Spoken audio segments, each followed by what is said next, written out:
Every night, when the world went quiet, she went to the only place where she was not invisible.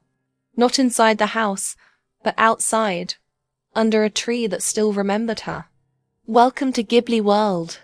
The house had many rooms, but none of them belonged to Cinderella. Every corner reminded her that she was no longer part of the family. So when her work was done, when the voices stopped, and the lights dimmed, Cinderella would quietly step outside, behind the house, far from the noise. Stood a small tree, simple, silent, yet full of life. Beneath that tree lay the resting place of her mother. It was the only place where Cinderella allowed herself to feel. She knelt down slowly, placing her hand on the soft earth. "I tried my best today," she whispered. Her voice was calm, but her heart was heavy. "They still don't see me." The wind moved gently through the branches. The leaves rustled softly, as if someone was listening. Cinderella closed her eyes. Memories returned.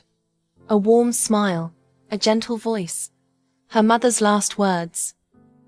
"Be good and kind, no matter what happens, and I will always be with you." Cinderella held on to those words, like a light in a dark place. "I'm trying," she whispered again. A small tear slipped down her cheek, falling quietly into the soil. For a moment, everything was still. Then suddenly, a soft flutter. Cinderella opened her eyes. A small bird landed on the branch above her. Then another, and another. Soon, the tree was filled with tiny birds, watching her silently. Cinderella looked up, surprised but not afraid. "Did you come back?" she asked softly. One of the birds hopped closer, tilting its head, as if it understood her voice. A gentle breeze passed through the tree. The leaves shimmered, the branches swayed, and for a brief moment, it felt like the tree was alive, like it was holding her, like it was protecting her. Cinderella took a deep breath, and for the first time that day, she felt calm. Not happy, but not alone. "I will come back tomorrow," she said softly. The birds fluttered gently as if answering her. Slowly, Cinderella stood up. She looked at the tree one last time, a quiet smile on her face, then turned and walked back toward the house. But something had changed. The heaviness in her steps was lighter now. Inside the house, the noise returned. Her stepsisters arguing, complaining, demanding attention. "Where were you?" her stepmother asked sharply. "Nowhere," Cinderella replied quietly.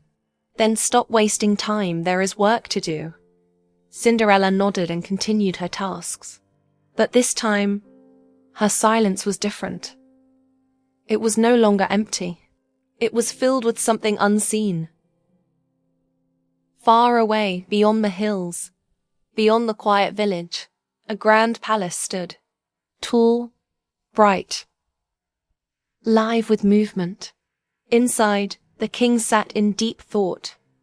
"The prince must choose a bride," he said firmly. "It is time." Servants moved quickly. Messengers prepared to leave. An announcement was written, sealed with royal authority, and sent across the kingdom. Through forests, through villages, through every home, including one where a girl covered in ash was about to hear something that would change her life. By the next day, an invitation would arrive. A royal ball, where every young woman was invited. Every young woman, except the one who needed it the most. Thank you for watching Ghibli World.